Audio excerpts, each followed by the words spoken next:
Graça, a paz e a misericórdia, amados irmãos, todos aqueles que quiserem, puderem, vamos abrir juntos nossas Bíblias na Epístola aos Hebreus. Epístola aos Hebreus, capítulo 1. Hoje nós finalizamos o capítulo 1, Epístola aos Hebreus. Chamar os irmãos para ler os 14 versículos. Podemos ler juntos esses 14 versículos. Hebreus 1, do 1 ao 14.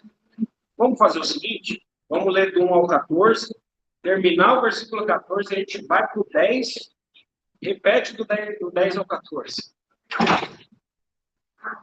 Havendo Deus outrora falado muitas vezes e de muitas maneiras aos pais, pelos profetas, nesses últimos dias, nos falou pelo Filho, a quem constituiu perfeito de todas as coisas, pelo qual também fez o universo. Ele que é o esplendor da glória e a expressão exata do seu ser, sustentando todas as coisas pela palavra do seu poder. Depois de ter feito a purificação dos pecados, assentou-se à direita da majestade nas alturas, tendo se tornado tão superior aos anjos, quanto herdou mais excelente nome do que eles. Pois a qual dos anjos disse jamais: Tu és meu filho, eu hoje te gerei. E outra vez, eu lhe serei pai, e ele lhe será filho. E novamente, ao introduzir o primogênito no mundo, diz: E todos os anjos de Deus o adoram. Ainda quanto aos anjos, diz: Aquele que a seus anjos faz ventos, e a seus ministros labareda de fogo. Mas acerca do Filho, o teu trono, ó Deus, para todos os tempos, e século de equidade é o século do seu reino. Amaste a justiça e odiaste a iniquidade. Por isso, Deus, teu Deus, te ungiu com óleo de alegria, como a nenhum dos teus companheiros. Ainda, no princípio, Senhor, lançaste os fundamentos da terra, e os céus são obras das suas mãos. Eles perecerão, tu, porém, permaneces. Sim, todos eles envelhecerão, qual veste. Também, qual manto, os enrolarás, e como vestes serão igualmente mudados. Tu, porém, és o mesmo, e os teus anos jamais terão fim. Ora, a qual dos anjos jamais diz: Assenta-te à minha direita, até que eu ponha os teus inimigos por estrado dos teus pés. Não são todos eles espíritos ministradores, enviados para serviço a favor dos que hão de herdar a salvação? Ainda, no princípio, Senhor, lançaste os fundamentos da terra, e os céus são obras das tuas mãos. Eles perecerão, tu, porém, permaneces. E sim, todos eles envelhecerão ao veste. Também, qual manto os enrolarás, e como vestes serão igualmente mudados. Tu, porém, és o mesmo, e os teus anos jamais serão fim. Ora, a qual os anjos jamais disse: Assenta-te à minha direita, até que eu ponha os teus inimigos por estrado dos teus pés. Não são todos eles espíritos ministradores, enviados para serviço a favor dos que hão de herdar a salvação? Vamos ter mais um minuto de oração. Senhor, mais uma vez, nós rogamos a Ti Que o Senhor nos impressione através dessas santas palavras. Impressione-nos com Jesus. Impressione-nos a tal ponto de mudar as nossas vidas. Impressione-nos a tal ponto de mudar as nossas decisões. Interfere, Senhor, penetra nas nossas vidas. Senhor, nós te damos autoridade, nós te damos espaço. Tu és Senhor, somos tua herança, somos aqueles sustentados por ti.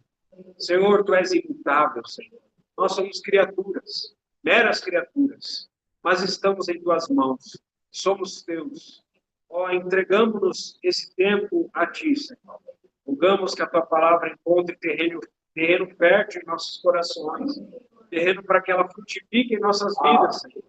Rogamos a ti mais uma vez que o nosso solo do nosso coração não seja como o terreno da beira do caminho. Ó, Senhor, também rogamos que o Senhor possa ainda remover qualquer pedra que haja em nosso coração, que impede da tua palavra frutificar.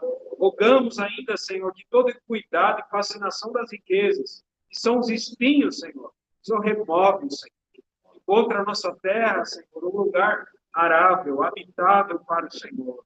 Ó, Espírito Santo, tenha pleno espaço.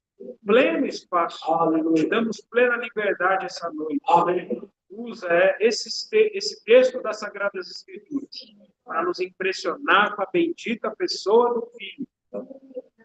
Ó, amado Senhor, em nome de Jesus. Amém. Conforme nós lemos, já estudamos, o autor de Hebreus, nos 4 primeiros versículos, ele declara de uma vez por todas, de maneira definitiva, a superioridade do Filho de Deus sobre todas as criaturas. Como uma espécie de preâmbulo ali, de introdução do livro, os 4 primeiros versículos, uma introdução da carta, o Senhor mostra de maneira avassaladora a superioridade de Jesus sobre toda qualquer criatura para calar toda e qualquer tipo de discussão. Então, a partir do próprio versículo 4, nós vemos que o autor de Hebreus ele passa a mostrar a superioridade do Filho de maneira um pouco mais detalhada, especificando os diferentes tipos de criaturas que o Filho é superior. E como nós vemos no versículo 4, tão superior. Irmãos, nós enchemos a boca para falar que Jesus é tão superior. Então, o autor de Hebreus ele faz um movimento, como nós já vimos, como de cima para baixo. E, começando de cima, as criaturas de cima são, primeiramente, os anjos. Então, essas primeiras criaturas são os anjos. E toda a seção, dos versículos 5 até o versículo 14, desse primeiro capítulo, nos mostra o porquê Jesus é tão superior aos anjos.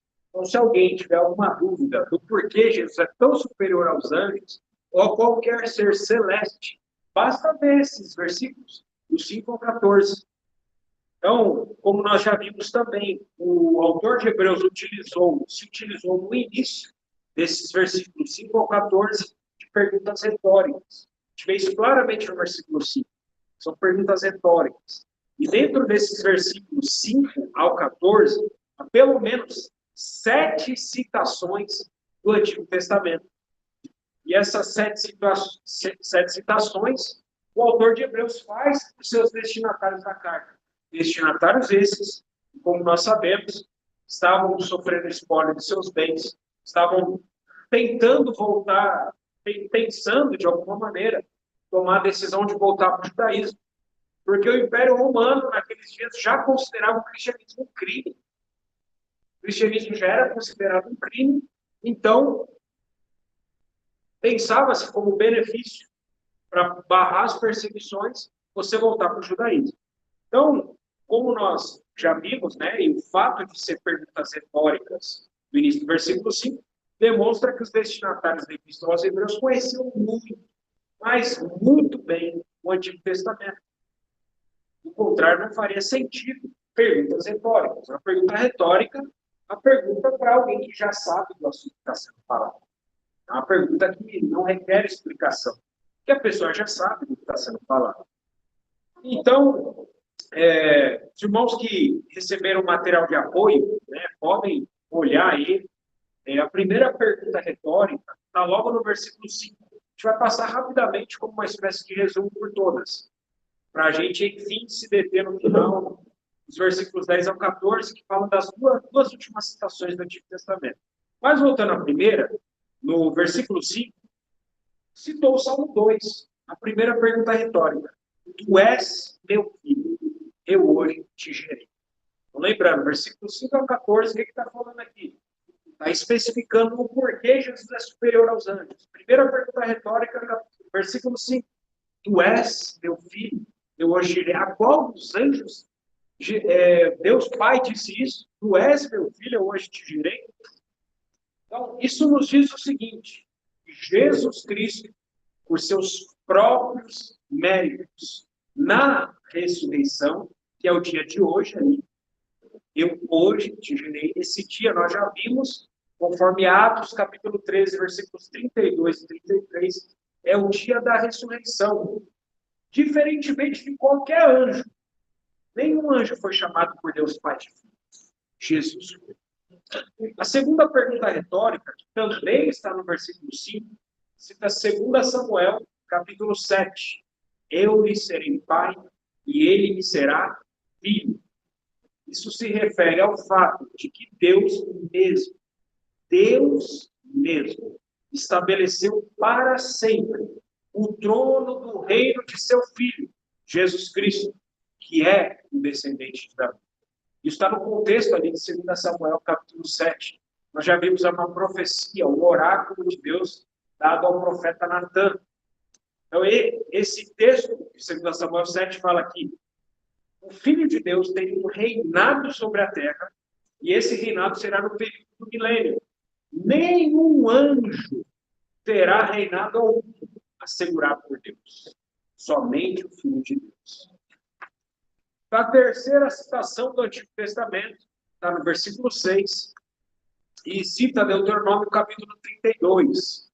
E todos os anjos de Deus o adorem. Todos os anjos de Deus o adorem. Essa porção apocalíptica, que é o capítulo 32 do livro de Deuteronômio, nos diz que no momento em que se inicia a segunda vinda de Jesus, está falando da segunda vinda de Jesus, Deuteronômio 32, ainda nos céus. A segunda vinda de Jesus começa nos céus. Então, nesse momento que se inicia a segunda vinda de Jesus, ainda nos céus, ele ainda lá já vai começar a ser adorado por todos os anjos de Deus. O quadro mais claro disso, nesse momento, dessa cena, a gente consegue como que visualizar, imaginar. Está em Apocalipse capítulo 4, e Apocalipse capítulo 5 e Daniel capítulo 7. Todos esses textos nos retratam como será essa cena celestial, esse momento onde Jesus começa a ser adorado nos céus, e aí a partir daí ele começa a descer. E ser adorado, destronar Satanás, e ele começa a sua segunda vinda. Então, nenhum anjo, em comparação com Jesus, em momento algum, é digno, conquista, por méritos próprios, dignidade, a dignidade de ser adorado. Para você ser adorado, requer-se dignidade. Dignidade. Jesus, ele conquista essa dignidade. Por isso, ele é digno de ser adorado, não só nos céus, mas na terra e também debaixo da terra, conforme Filipenses 2. O Filho de Deus, ele é digno de adoração. A quarta citação do Antigo Testamento está no versículo 7 de Hebreus, e cita o Salmo 104, Salmo esse que a gente já viu logo no começo. Então, a citação é: aquele que a seus anjos faz ventos, e a seus ministros labaredas de fogo. Esse versículo nos fala do que os anjos são feitos. E esse detalhe também é interessante: os anjos são feitos. Os anjos são feitos. Cristo não é feito. Ele é o Filho unigênito. Aleluia. Isso também nos revela a natureza e a posição dos anjos. A natureza dos anjos é uma natureza espiritual, pois eles podem se alterar de forma de acordo com a ocasião. Assim são os anjos. Eles servem a Deus como espíritos, rápidos como vento, fortes como fogo. Eles são inferiores ao Filho de Deus, tanto em natureza quanto em ocupação. É isso que fala essa quarta citação. Já a quinta citação do Antigo Testamento está nos versículos 8 e 9. E cita o Salmo 45. Salmo 45. Nesse salmo, o filho, ele é chamado de herói. O filho é chamado de herói. E retrata também como será a sua segunda vida. A segunda vinda do Filho de Deus em majestade e glória. Esse Salmo 45 também retrata como será o reino do Filho de Deus no período do milênio. O caráter desse reinado do Filho de Deus e a influência moral que esse rei exercerá diretamente sobre seus súditos no período do reinado do milênio. E também retrata sobre a unção singular, a unção única que o Filho recebeu diretamente de quem? Diretamente de Deus Pai. Aleluia. Mais do que os seus companheiros. Os companheiros do Filho no reino. O Filho terá companheiros em seu reino. Nenhum anjo possui ou possuirá essa majestade e glória. Nenhum anjo é chamado de herói por méritos próprios, como o Filho de Deus. Tampouco nenhum anjo terá um cargo de autoridade no reino vindouro. Tampouco algum anjo foi ungido com essa unção. Tampouco algum anjo foi ungido diretamente por Deus Pai desse jeito, com óleo de alegria. Posto que os companheiros aqui são seres humanos. Então agora, irmãos, depois de nós olharmos essas 5 citações do Antigo Testamento, que retratam todos esses versículos, do versículo 5 até o versículo 9, vamos agora entrar na 6ª e na 7ª citação do Antigo Testamento, que é o objeto de estudo dessa noite. Então, amados, a 6ª citação do Antigo Testamento, ela vai abarcar os versículos 10 até o 12. Versículo 10 ao 12, está abarcando a 6ª citação do Antigo Testamento. E a 7ª citação, versículo 13. Tá? Da 6ª, os versículos 10 a 12. E a 7ª citação do Antigo Testamento, versículo 13 de Hebreus. Pois bem, então, com a ajuda do Espírito Santo, vou procurar entender o contexto dessa 6ª citação, primeiramente. E essa 6ª citação, ela está no Salmo 102. Os irmãos que puderem, quiserem, vamos abrir juntos. Salmo 102. Vamos ler ele inteiro. Salmo 102. Nós podemos ler juntos esse salmo.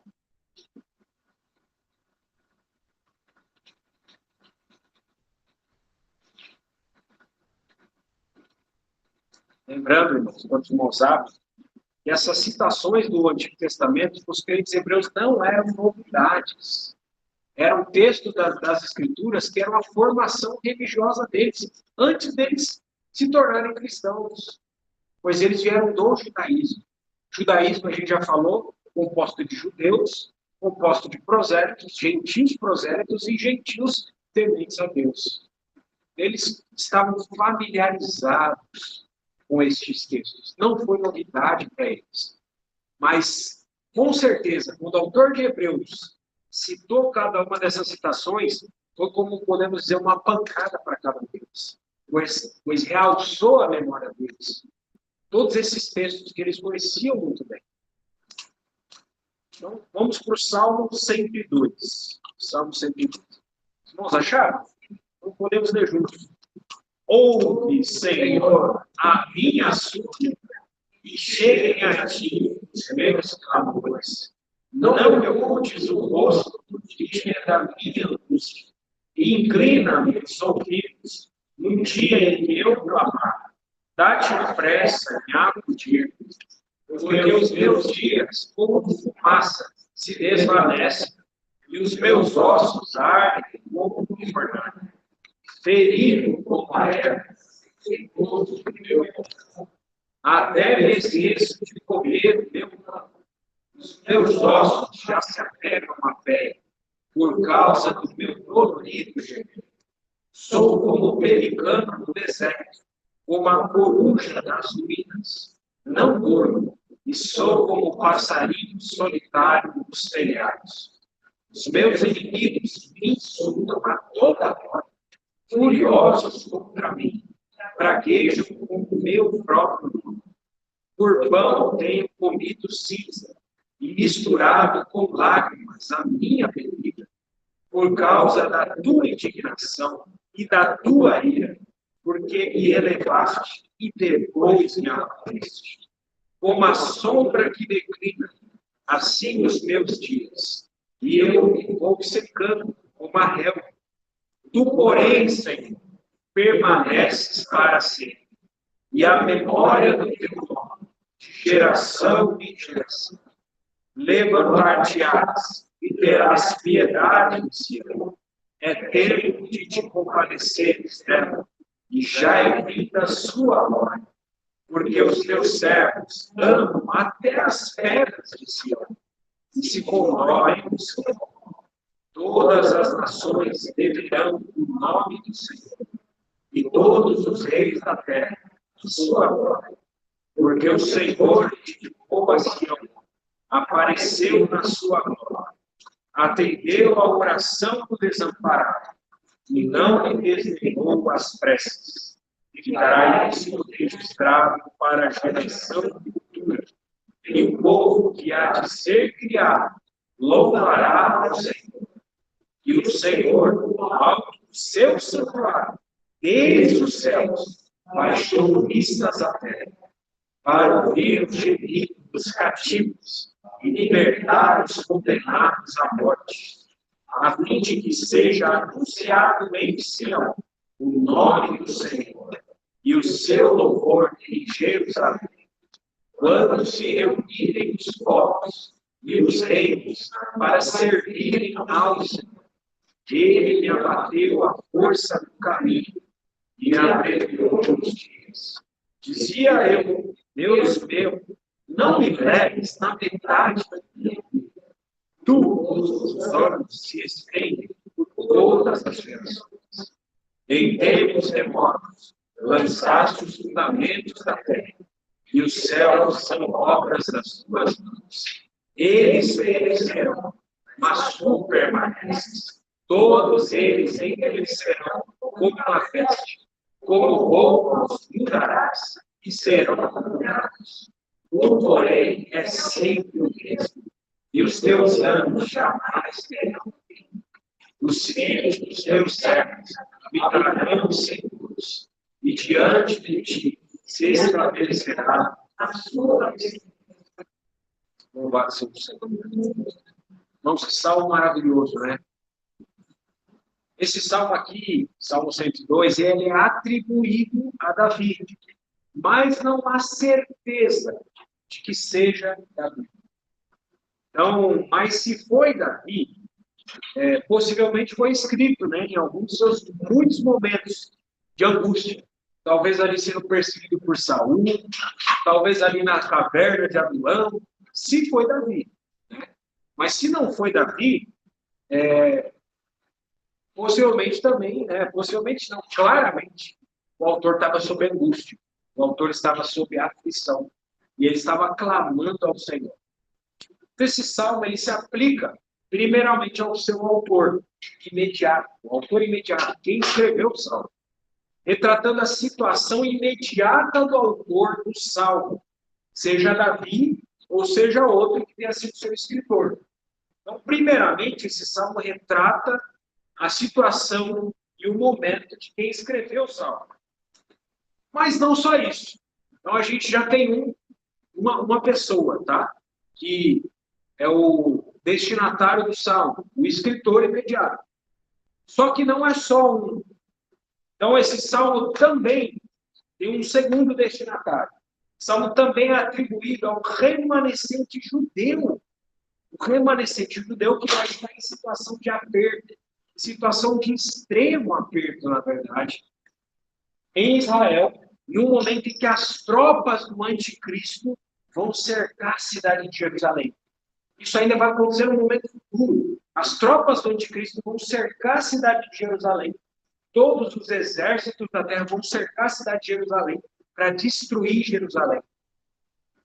O anticristo vai nortear isso. Ele vai trair Israel e ele vai cercar toda a cidade. Então, aqueles judeus que fizeram um acordo com ele, que não vai ser a nação toda, eles vão praguejar, mas vai ter um remanescente fiel. Um remanescente fiel de Israel, que vai estar em situação de extremo aperto naquele momento. E esses são os segundos destinatários,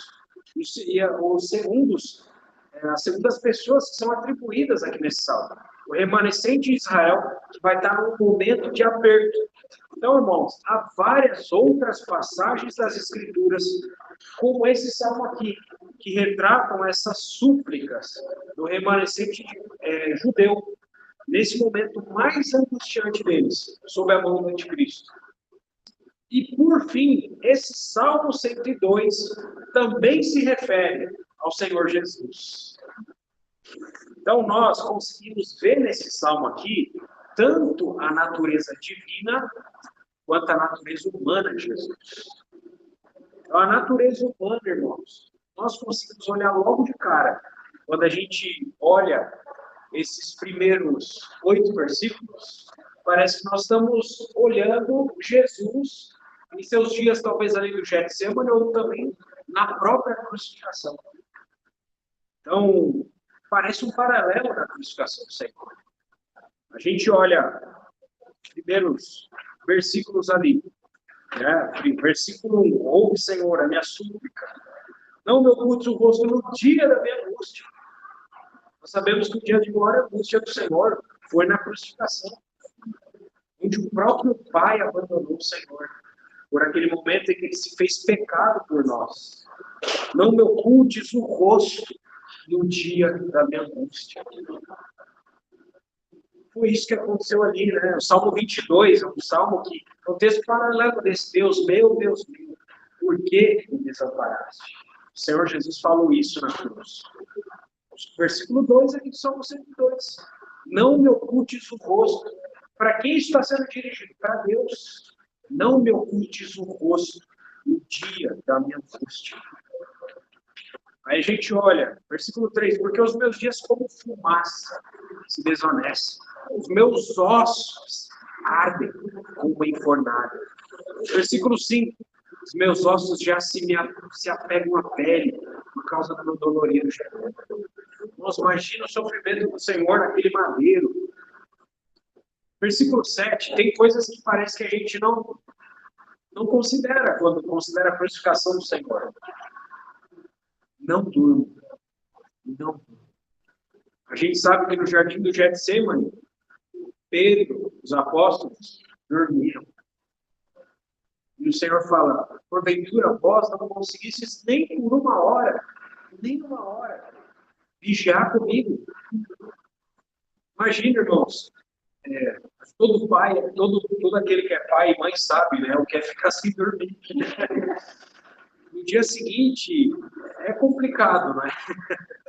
Imagina o Senhor, talvez quanto tempo ele estava assim, não durmo, e sou como um passarinho solitário nos telhados. O Senhor se sentiu solitário. Versículo 8, os meus inimigos me insultam. Não foi isso que falaram do Senhor? Desce da cruz, salvou os outros, assim mesmo não pode salvar-se. Desce da cruz e nós creremos nele. Os meus inimigos me insultam a toda hora. Furiosos contra mim, praguejam com o meu próprio nome. Esbofetearam, cuspiram no rosto dele. Profetiza-nos, ó Cristo, quem é que te bateu? Por pão tenho comido cinza, misturado com lágrimas a minha bebida. Irmãos, quando nós olhamos os versículos 1 a 8, parece de fato esse momento da crucificação do Senhor. Mas quando nós avançamos e olhamos dos versículos 9 ao 22 desse salmo, parece que a gente está olhando de maneira muito mais clara o clamor do remanescente de Israel. e o tempo da indignação e da ira de Deus. O versículo fala muito especificamente do tempo da ira de Deus. Esse é um tempo ainda futuro. Tempo Deus despejará a sua ira sobre essa terra. O dia da vingança do nosso Deus. Deus vingará. Deus vingará o seu filho. Então, o dia da ira de Deus, no tempo do fim. Então, a gente olha isso no versículo 10. O versículo 10 fala, por causa da tua indignação e da tua ira. Isso a gente vê no versículo 10. Versículo 13 nos mostra que naquele momento chegou a hora. Irmãos, chegou a hora do Senhor se levantar. A gente tem visto até então que o Senhor está assentado. Né? A gente viu isso no versículo 3. O Senhor se assentou. O Senhor está lá paciente. A gente vai ver isso de novo hoje. Mas no versículo 13 fala do momento que chegou a hora do Senhor se levantar. Irmãos, esse momento vai chegar. Aleluia. O Senhor vai se levantar. E Ele vai ter piedade e compaixão de Sião. Irmãos, os judeus têm sofrido por tanto tempo. Desde que eles crucificaram o Senhor. E são motivo de zombaria. Vão de nação em nação. Nação em nação. Sendo perseguidos. Holocausto. Teve vários holocaustos. Nos anos 1400, sendo expulsos da Europa, sendo espremidos, né? Vão até a Espanha e Portugal. Depois eles vêm para o Novo Mundo. Depois teve o Holocausto. Teve a Segunda Guerra. Irmãos, mas vai chegar o tempo que o Senhor vai se levantar e vai ter piedade e compaixão de Sião. Versículo 15 até o 22 está exposta pela boca desse remanescente de Israel a esperança do reino do Messias no milênio. Toda a esperança do povo de Israel está ali, no período do milênio. E, irmãos, esse tempo futuro será um tempo onde, conforme o versículo 15, todas as nações temerão o nome do Senhor. Não vai ser só Israel. Todas as nações vão temer o nome do Senhor. E os reis da terra, a sua glória. Irmãos, porque o Senhor, irmãos, não vai ser uma adoração do Espírito. Vai ser uma adoração na carne. O Senhor vai aparecer com a sua glória. Então, se o Senhor aparece hoje com a sua glória, a nossa carne se desintegraria. Irmãos, nós derreteríamos. Porque é muita glória. É muita glória. No Antigo Testamento, aquilo ficava confinado no Santo dos Santos. E só o sumo sacerdote podia lá. Por conta daqueles sacrifícios que purificavam a carne. Então, se Deus se manifestasse com a sua glória, tudo se desintegraria. Mas no período do milênio, o reinado dele, vai haver um santuário na terra. E Deus em glória vai aparecer. Irmãos, os reis da terra vão se prostrar. Vão se prostrar. Todas as nações virão para adorar o rei de Israel, o Messias de Israel, no Monte Sião. Versículo 21 nos mostra que o nome do Senhor será anunciado aonde? Em Sião. E o seu louvor em cidade? Jerusalém. Versículo 22 mostra que os povos e os reinos se reunirão para servirem ao Senhor. Irmãos, isso aqui não está falando da igreja. Isso aqui está falando das nações. As nações. Todo mundo que viver vai servir o Senhor no tempo futuro. As nações gentias. Se a nação brasileira, né, existir naqueles dias, ela vai servir o Senhor. Porque hoje, irmãos, a nação brasileira, ela não serve ao Senhor. A nação brasileira serve ao inimigo de Deus. Mas naquele tempo, se a nação brasileira ainda existir, ela servirá ao Senhor. Amém. Todas as nações que existirem servirão ao Senhor. Então, versículo 23 desse salmo, ele volta a falar do Messias, de Jesus, em seus dias na terra.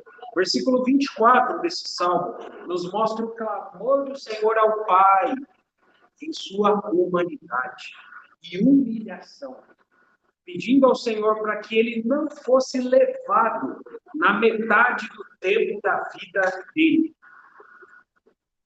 Irmãos, é muito interessante essa expressão. O Salmo 90 é um salmo atribuído a Moisés. E ele fala, nesse Salmo 90, todo mundo que estuda a Bíblia sabe disso, que o tempo de vida de uma pessoa, conforme o Salmo 90, é definido em 70 anos. 70 anos é o tempo de vida de uma pessoa. E 80 anos já é enfado e canseira. Então, o tempo de uma geração, que é o tempo da vida de uma pessoa, são 70 anos. E o Senhor ora em sua humilhação, em sua humanidade, pedindo ao Pai aqui que ele não fosse levado na metade disso, na metade dos 70 anos. Mas nós sabemos, irmãos, que o Senhor foi levado com 33 anos. Então o Pai não atendeu esse clamor do Senhor. O Senhor foi levado com 33 anos, na metade. Então, o Salmo 102, nesse Salmo 102, irmãos, isso é lindo. Irmãos, que o Senhor nos impressiona, porque o Salmo 102, nós vemos Deus orando para Deus. Deus ora para Deus. O Filho ora ao Pai. Mas, ao mesmo tempo, nesse Salmo, é o salmista que está orando para Deus. E, ao mesmo tempo, também, o remanescente de Israel também está orando para Deus, no tempo do fim. É um salmo profético. Então, a partir do versículo 25 até o versículo 27, nós vemos aí sim o nosso texto de Hebreus, dentro do Salmo 102. Versículo 25 até o versículo 27. É o texto de Hebreus que a gente leu, do versículo 10 ao versículo 12. Irmãos, apenas nesses 3 versículos, nós vemos o salmista adorando a Deus, através de sua oração, e dizendo nesses 3 versículos, qualificações, funções que só podem ser aplicadas a Deus. Irmãos, é interessante que nós aprendemos uma lição linda sobre oração aqui nesse salmo. Nós podemos estar em aperto. Nós começamos orando a Deus sobre as nossas necessidades. Mas, de repente, a gente passa a adorar o Senhor.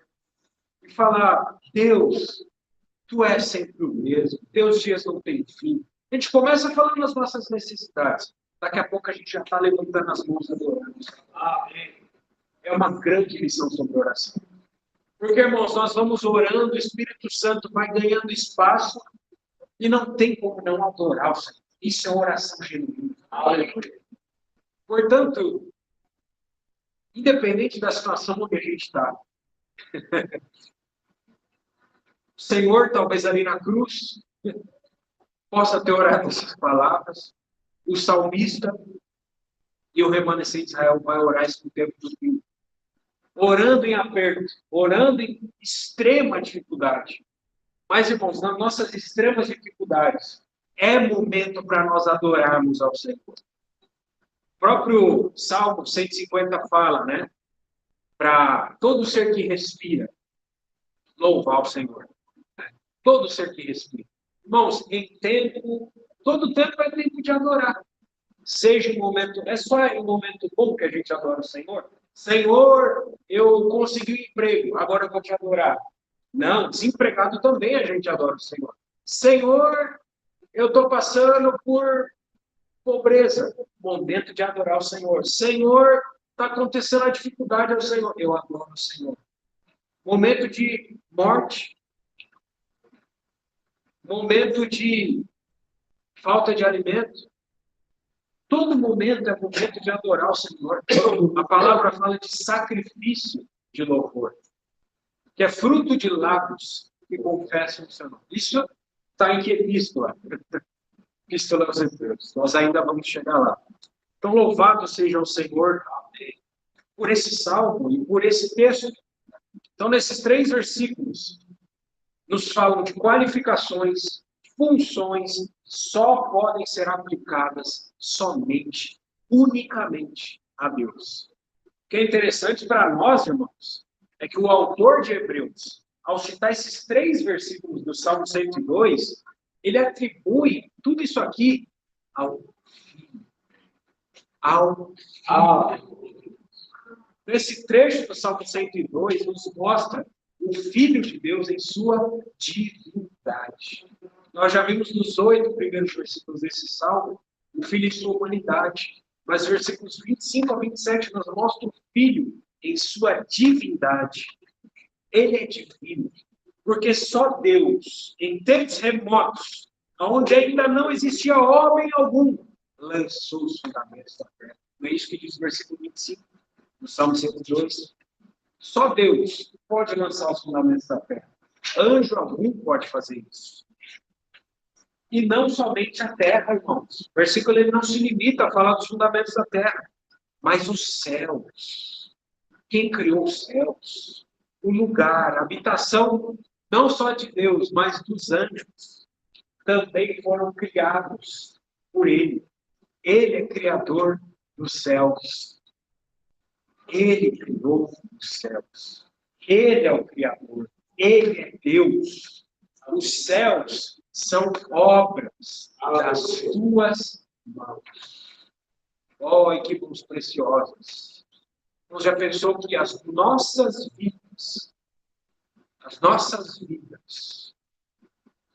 somos barro, somos limitados, fracos, mortais. Nossas vidas estão nessas mãos que criaram os céus. Isso é motivo ou não é motivo de segurança para nós, irmãos? As mãos soberanas de Deus. Há motivo para ansiedade, há motivo para preocupação, há motivo para depressão. As nossas vidas estão nessas mãos que criaram os céus e que lançaram os fundamentos da terra. Irmãos, o que acontecer conosco é lucro, como Paulo diz. Porque nós estamos sob a poderosa mão de Deus. Ele é soberano. Ele é criador. Nós confiamos nesse Deus. Nós confiamos nesse Filho.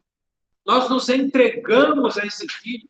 Irmãos, isso faz toda a diferença na nossa vida pessoal, na nossa vida particular. Se nós vamos continuar com o coração aflito ou não, depende tudo disso. De conhecermos esse Jesus, esses aspectos de Jesus que Hebreus nos ensina, que Hebreus nos mostra. Um Deus todo soberano, um Deus todo divino, que cria tudo, que sustenta tudo, que é dono de tudo. Aleluia. Amém. Versículo 26 do Salmo 102. A outra prova magnífica que Jesus é Deus. Pois tanto terra como céus está incluído na palavra eles. Eles. Eles quem? Eles, terra e céus. Perecerão. Eles perecerão. Então, irmãos, aquilo que é criado é algo que está sujeito a perecer. Qualquer coisa criada está sujeito a perecer. Mas o Criador permanece. Mas tu permaneces. Eles perecerão, mas tu permaneces. Irmãos, esse versículo também nos revela como a terra e os céus perecerão. Irmãos, por que, vamos dizer assim, terra e céus foram criados para perecer? De forma alguma. Mas por que terra e céus vão perecer? Por conta do pecado. Irmãos, o pecado nos envelhece. O pecado fez com que a morte entrasse em nós. E por conta disso, nós envelhecemos. Nosso homem exterior se corrompe. Eles perecerão, mas tu permaneces. Esse versículo também nos revela como a terra e o céu perecerão. Qual vai ser o modo que isso vai acontecer? Qual vai ser a maneira que isso vai acontecer? Então, eles serão envelhecidos como uma veste. Irmãos, essa é uma figura humana que a gente consegue entender. Veja que sabedoria do Espírito Santo ao usar figuras humanas que nós conseguimos entender. Eles serão envelhecidos como uma veste. Como roupa os mudarás, e serão mudados. E isso, irmãos, corrobora com alguns textos que eu vou citar aqui. Isaías capítulo 51, versículo 6, fala de exatamente essa frase repetida, que eles envelhecerão como vestes. Apocalipse 6, 14 também fala disso. Apocalipse 21, versículo 1 também fala disso. Eu vou repetir, Isaías 51, versículo 6, Apocalipse 6, 14 e Apocalipse 21, versículo 1. Todas essas referências corroboram com esse texto aqui, que são textos paralelos. Então, todos esses textos nos revelam sobre os céus e a terra, que eles não são eternos. Céus e terra não são eternos. O universo não é eterno. Porque, irmãos, alguns filósofos gregos, pré-socráticos, antes de Sócrates, diziam isso. O universo é eterno. Eles diziam isso. A matéria é eterna. Eles diziam isso. Mas o que a Escritura nos diz? Que o universo foi criado. Então, irmãos, também existem algumas crenças moderninhas que também dizem que o universo é eterno. Então, o universo, conforme a Escritura diz, teve um começo, teve uma criação e terá um fim. Mas esse fim do universo não vai ser um aniquilamento, não vai ser uma destruição. Conforme o texto bíblico diz, é uma troca. Como uma troca de roupa. Irmãos, veja, para o Deus Todo-Poderoso, a troca dessa velha ordem de coisas pela nova ordem de coisas, vamos dizer, como uma troca de roupa. Quanto tempo você demora para trocar de roupa? Assim, para o Deus Todo-Poderoso, é a troca do universo pecaminoso, envelhecido pelo pecado, para um novo universo, novos céus, nova terra. Vamos trocar de roupa para Deus. Para Ele é tão simples. É como uma regeneração, um novo nascimento. Eu queria citar um pequeno trecho que o irmão Orton Wheatley falou sobre esse texto. Diz o seguinte: assim como o mundo não foi criado por uma evolução natural, também não será transformado por um processo de exaustão. Como o corpo natural do homem há de transformar-se em um corpo glorificado pela ressurreição operada pelo Senhor, assim também a terra, da qual o corpo do homem foi criado, passará por uma transformação semelhante, envolvendo tanto o mundo físico, que será glorificado, como a ordem moral, pois na nova terra habitará a justiça. Amém. Então, o versículo 27 do Salmo 102 nos fala que Deus Filho é imutável. Deus Filho é imutável. Tu, porém, és sempre o mesmo. Irmãos, o que esse versículo fala para nós também?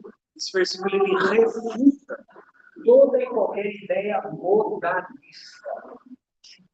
modalista sobre Jesus, que diz que Jesus foi mudado ao passar por um processo, uma espécie de processo, que coisas foram acrescentadas a Jesus em sua humanidade. Algo ou alguém pode acrescentar alguma coisa a Deus? De maneira alguma. Se Jesus muda, ele não pode ser Deus.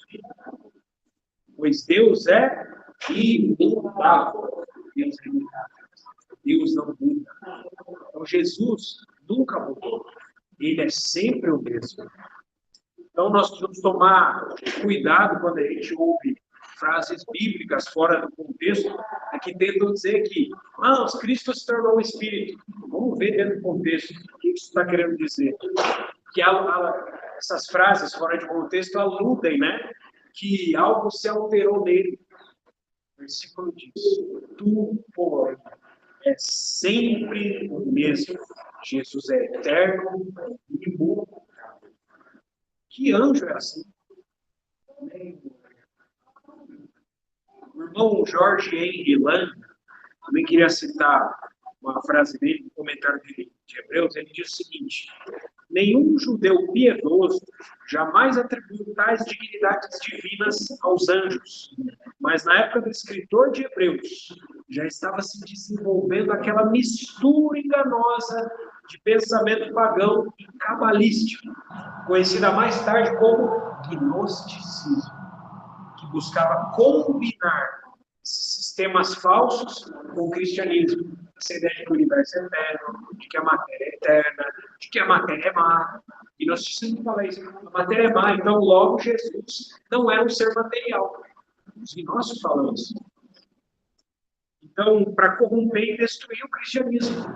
Então, essa tentativa satânica, o irmão Lang diz, ela persiste em nossos dias, exibida em todos esses parlamentos de religião. Não, vamos reunir as religiões aqui para discutir, para tentar se unir, né? Conselho Mundial de Igrejas, ecumenismo e outros esforços para combinar a verdade bíblica, a verdade das Escrituras, com erro humano e mentiras satânicas.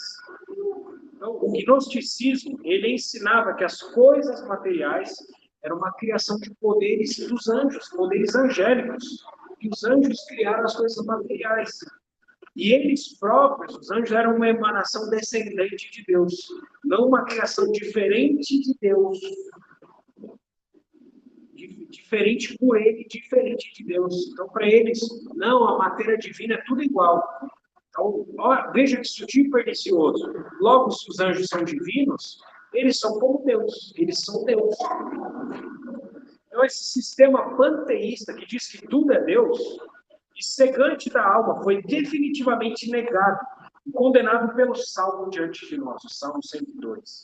Contra essa filosofia totalmente falsa, a Escritura apresenta a verdadeira natureza de Cristo como sendo Ele mesmo, com o Pai, essencialmente Deus, como o único Criador de todas as coisas e, portanto, dos anjos. Os mesmos erros são combatidos por Paulo, Colossenses 2, versículos 18 e 19, e são refutados pelo apóstolo João em todos os escritos do apóstolo João. Não tem um que o apóstolo João não refutou e combateu o gnosticismo. Então, o versículo 28, Salmo 102, que também é o versículo 12 de Hebreus, né? De Hebreus 1. Esse versículo 28 volta a falar do período futuro. Perdão, irmãos, esse versículo não está em Hebreus. Esse é só do Salmo 122, 102. Esse versículo 28, ele volta a falar do período futuro do reino do Messias, no milênio. Então, é só isso. Então, vamos para a sétima citação do Antigo Testamento do texto de Hebreus. Hebreus 1:13. Vamos para essa sétima citação. Essa sétima citação de Hebreus está no Salmo 110. Vamos abrir o Salmo 110? Vamos ler ele? Prometo que ele é mais curto do que o Salmo 102. De fato é.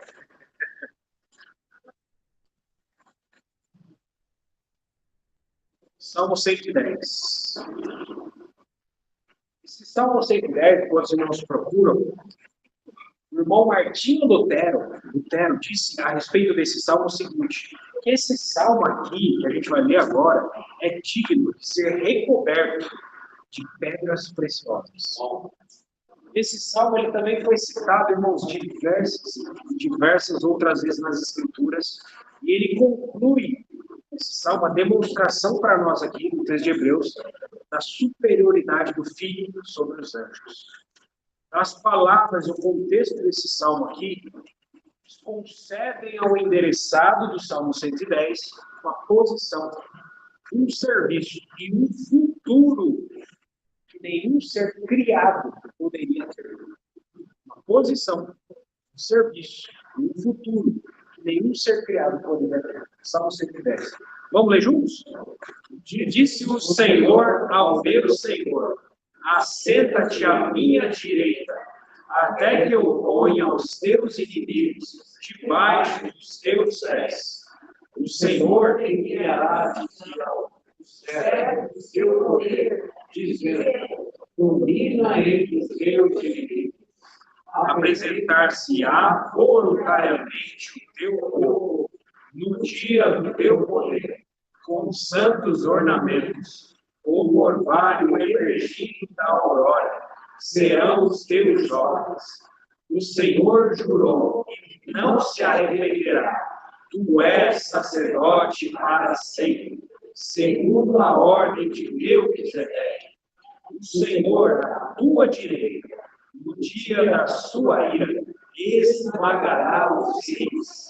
Ele julga entre as nações, enche-as de cadáveres, esmagará cabeças por toda a terra. De caminho bebe na corrente e passa de cabeça erguida. Aleluia. Esse salmo aqui, diferentemente do salmo anterior, Salmo 102 que a gente já viu, ele só tem um único interessado. Só um. Deus mesmo. Nem o salmista, nem quem escreveu tem a ver com esse salmo. Ele só foi usado como boca de Deus, como escritor do salmo. Nem o salmista tem nada a ver com esse salmo aqui. Esse salmo só tem um único interessado, que é Deus mesmo. Nossa, já pensou? Coisa maravilhosa. Então, esse salmo aqui, aparentemente, né, também foi escrito por Davi, também é atribuído a Davi. Na maioria das partes de cima das Bíblias, lá está salmo de Davi, né? Mas também isso não tem certeza. Então, o salmista ele escreveu sob inspiração divina. Sob inspiração divina. Mas nem o salmista tem nada a ver com esse salmo aqui. Então, irmãos, logo nós vemos no primeiro versículo desse salmo, que é o texto de Hebreus 1:13, versículo 1 do Salmo 110, logo no primeiro versículo, nós vemos Deus Pai falando com Deus Filho. Deus falando com Deus. Irmãos, e de maneira evidente, nós vemos, né, com quem Deus Pai está falando é Deus Filho, é o endereçado do salmo. De quem esse salmo está falando? De Deus Filho. Esse salmo está falando de Jesus. Então, primeiramente, nós vemos que Deus Pai dá ao Filho, ele entrega ao Filho uma posição de glória divina. Assenta-te à minha direita. Bons, a gente já falou isso várias vezes, mas vale a pena repetir. No mundo monárquico antigo, no mundo dos reis, das monarquias antigas, ter um assento à direita da majestade significava uma posição de poder, um cargo de autoridade, um cargo de confiança, um cargo de extrema confiança e um cargo de extrema autoridade. Aquele que sentava à direita do rei, à direita da majestade. Nenhum assunto do reino seria realizado sem o aval daquele que estava sentado à direita da majestade. Então, um exemplo bíblico é que Batseba, a mãe de Salomão, ela se sentou à direita de Salomão na monarquia de Israel. Então, no Antigo Egito, existia um cargo chamado de vizir. O vizir do Antigo Egito era aquele que se sentava à direita do rei do Egito, no caso Faraó. E era considerado o segundo no reino após Faraó. Mas esse foi o cargo que José ocupou. O texto bíblico fala que no reino ele estava abaixo de Faraó. Ele era o segundo no reino, cargo de vizir. Então, no Império Romano, o senador mais importante se sentava à direita. Também, à direita do imperador do Império Romano. Que em muitas repúblicas, inclusive modernas, vice-presidente se senta à direita do presidente, primeiro-ministro se senta à direita, né, da majestade. Então, esse texto, ele revela para nós que Jesus Cristo, irmãos, está agora, nesse exato momento, aí onde o texto diz. Se alguém perguntar para mim e para você, onde está Jesus agora? Sentado à direita da majestade nas alturas. Sentado do lado do Pai, do ladinho do Pai. Está sentado lá. Irmãos, Efésios 3 diz que Cristo habita pela fé em nossos corações. O habitar de Efésios 3 é um habitar espiritual. Um habitar pelo Espírito. Nós podemos dizer que Jesus habita no nosso coração? Sim, sim. Mas é um habitar espiritual, um habitar pela fé, concedido pelo Espírito Santo, que em nós habita. O Espírito Santo habita em nós. E porque o Espírito Santo habita em nós, pela fé, o Filho também habita em nós. Mas é um habitar espiritual. Então, o Jesus literal, o texto aqui fala que o Jesus literal está. Jesus literal está assentado à direita da majestade, no santuário celestial. No santuário celestial. E o que Jesus faz lá? Irmãos, é lindo a gente entender essa cena, nós ainda vamos ver isso no livro de Hebreus. Jesus está junto com o Pai no santuário celestial, a qual o tabernáculo terreno foi uma cópia. O Senhor chamou Moisés e falou, veja e faça tudo conforme o modelo que te mostrei. Bom, já parou para pensar que Deus abriu a visão espiritual para Moisés, para que Moisés visse a tenda celestial, o tabernáculo celestial, e a partir da visão que Moisés teve do tabernáculo celestial, ele reproduzisse uma cópia para os filhos de Israel no Antigo Testamento. Então, o texto de Hebreus futuro, que a gente ainda vai chegar, fala que aquele santuário era uma cópia do verdadeiro, a qual Deus erigiu e não o homem. Então, existe hoje um santuário literal nos céus, onde o Pai está sentado, no Santo do Santo Celestial, e Jesus Cristo está sentado à sua direita. O que Jesus faz lá? O que ele exerce lá? Advogado, intercessor. Ele intercede por nós. Aleluia. Ele é nosso advogado junto ao Pai. Amém. Louvado seja o Senhor. Então, irmãos, além disso, né, Jesus, assentado ao lado do Pai, ele demonstra para nós um grande exemplo de uma santa paciência. Santa paciência. Ao aguardar o momento da posse de um reino que é dele, por direito e também por mérito. Irmãos, o reino do mundo é de Jesus, do Filho de Deus, por direito e por méritos. Mas ele aguarda pacientemente. O trono de Jesus nos céus, ele está sentado, é um trono de sacerdócio. Não é um trono de reinado. Apocalipse 11 fala que os reinos do mundo se tornaram do Senhor e do seu Cristo. E não, isso ainda vai acontecer. Ele está aguardando pacientemente. Está sentado, aguardando.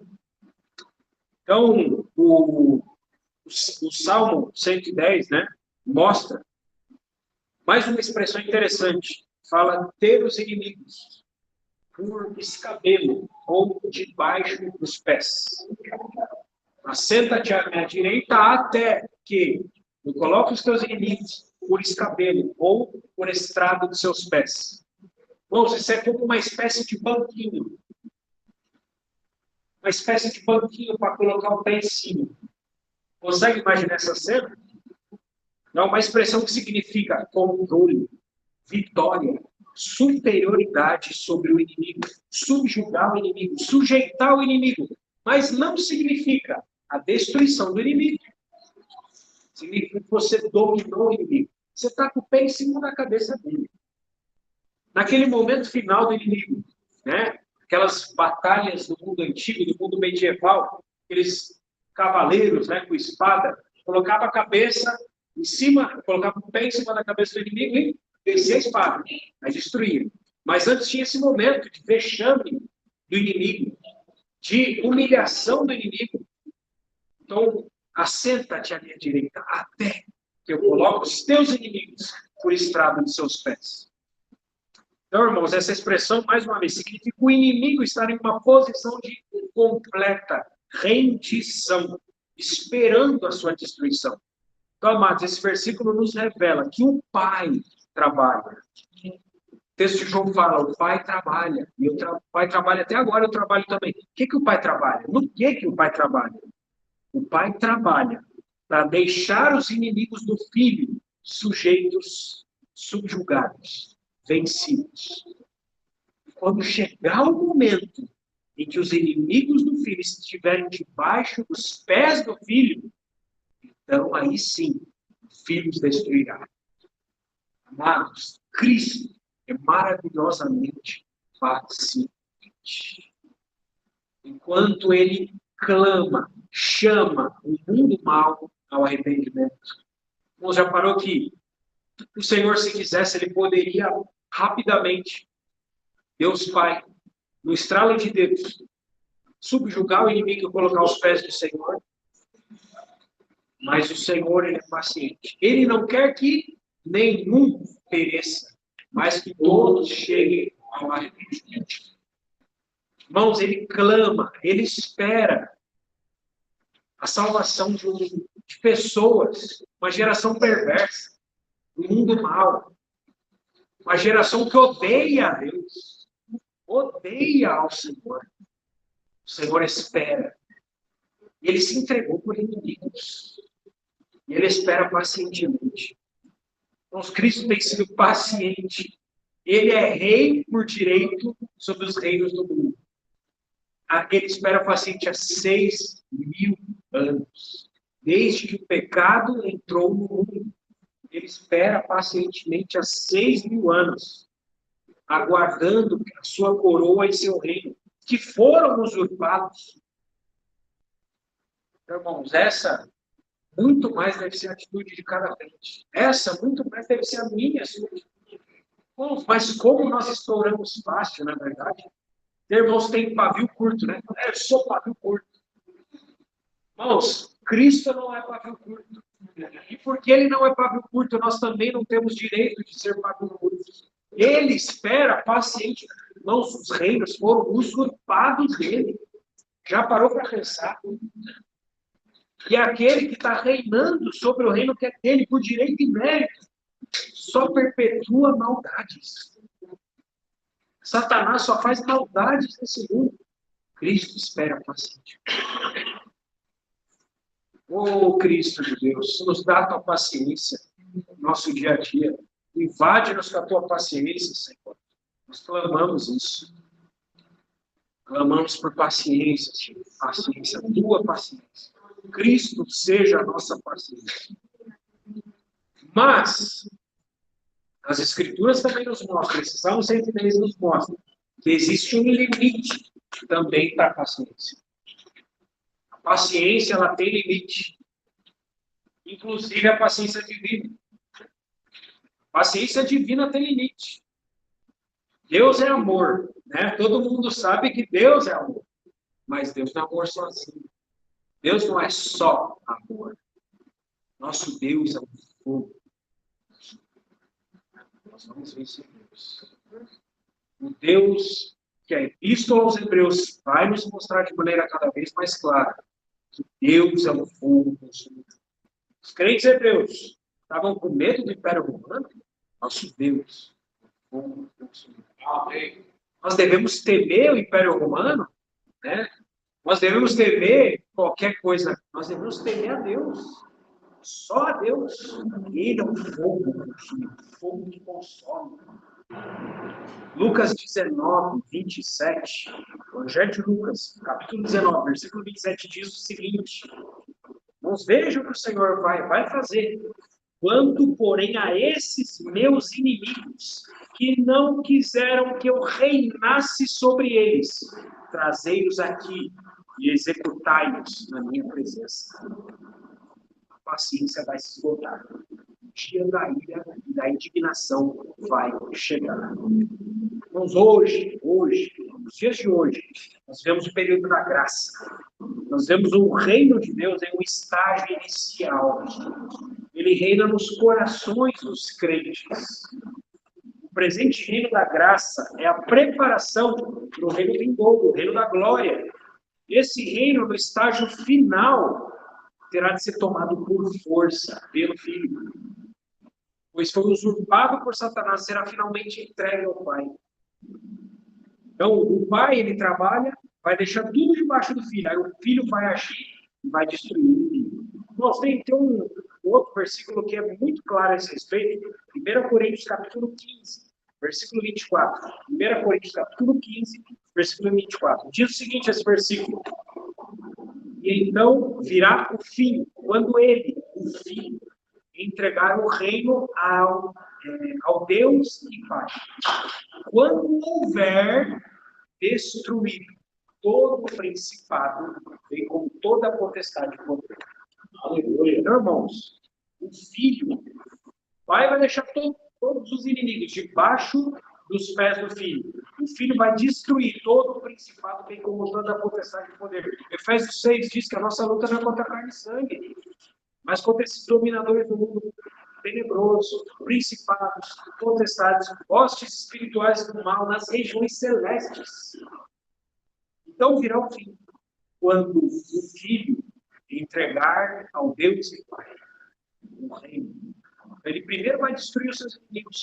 Veja, irmãos, que sujeição maravilhosa. O Pai sujeita as coisas ao Filho e o Filho sujeita as coisas ao Pai. O Filho e o Pai e o Espírito Santo nos ensinam a sujeição.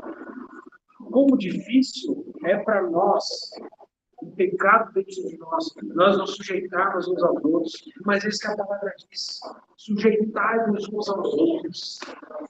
É assim a vida da Trindade, assim também deve ser a nossa vida.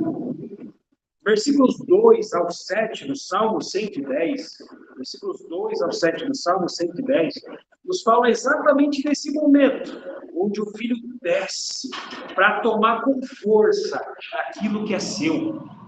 Vamos ver esses versículos 2 ao 7. Versículos 2 ao 7 do Salmo 110. O Senhor enviará de Sião o cetro do seu poder, dizendo, domina sobre os teus inimigos. Apresentar-se-á voluntariamente o teu povo, no dia do teu poder, com santos ornamentos, com o orvalho emergido da aurora, serão os teus jovens. O Senhor jurou e não se arrependerá, tu és sacerdote para sempre, segundo a ordem de Melquisedeque. O Senhor, à tua direita, no dia da sua ira, esmagará os reis. Ele julga entre as nações, enche-as de cadáveres, esmaga cabeças por toda a terra. De caminho bebe na torrente e passa de cabeça.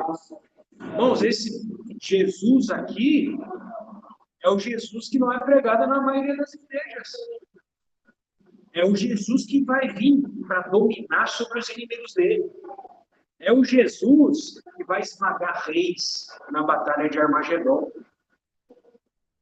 Enche as nações de cadáveres. Esmagar cabeças.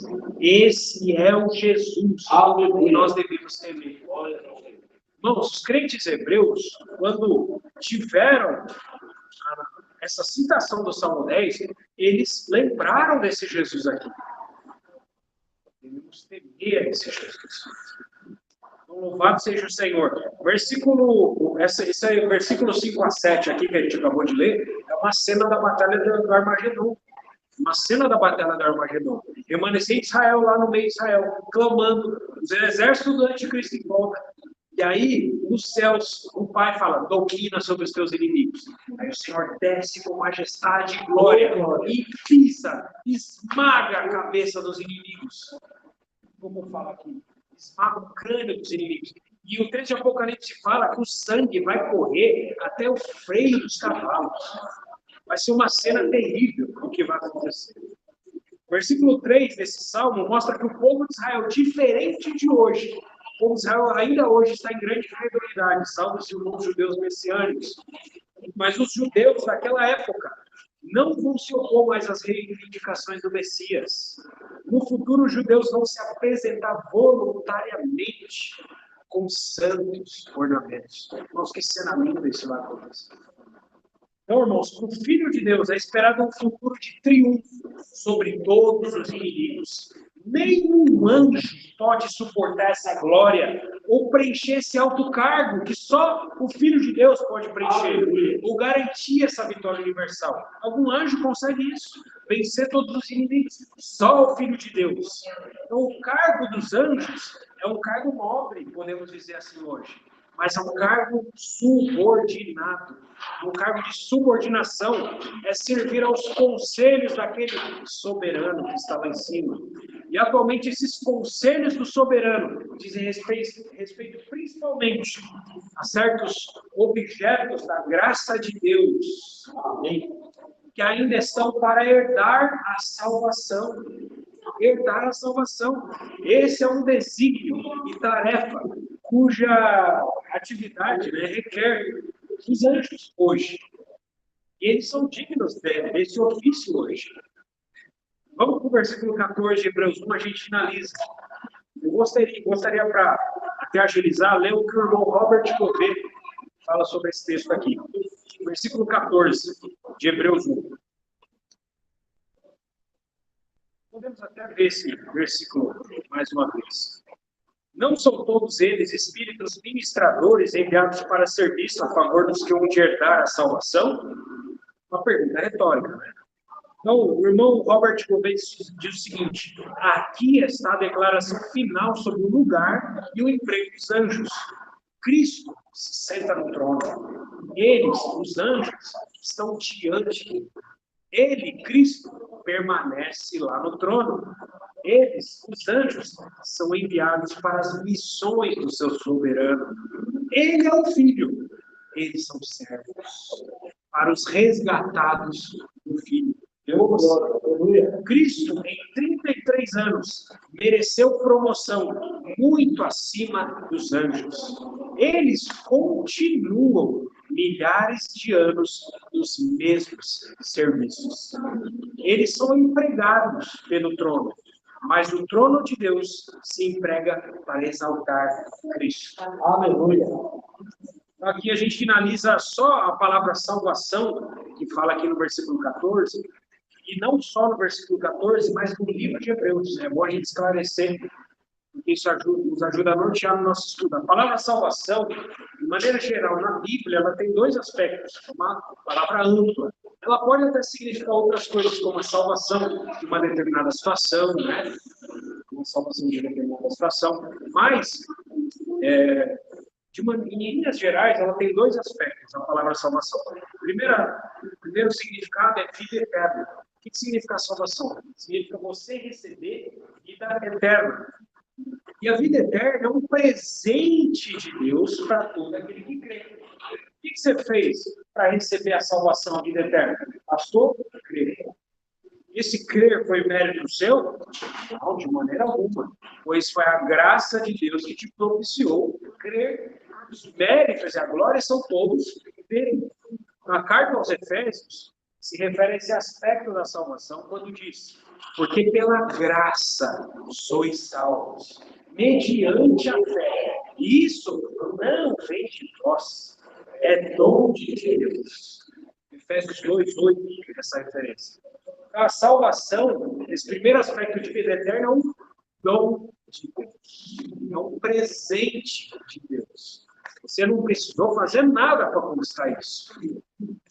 Só que tem um segundo aspecto da palavra salvação. E esse segundo aspecto da palavra salvação significa galardão.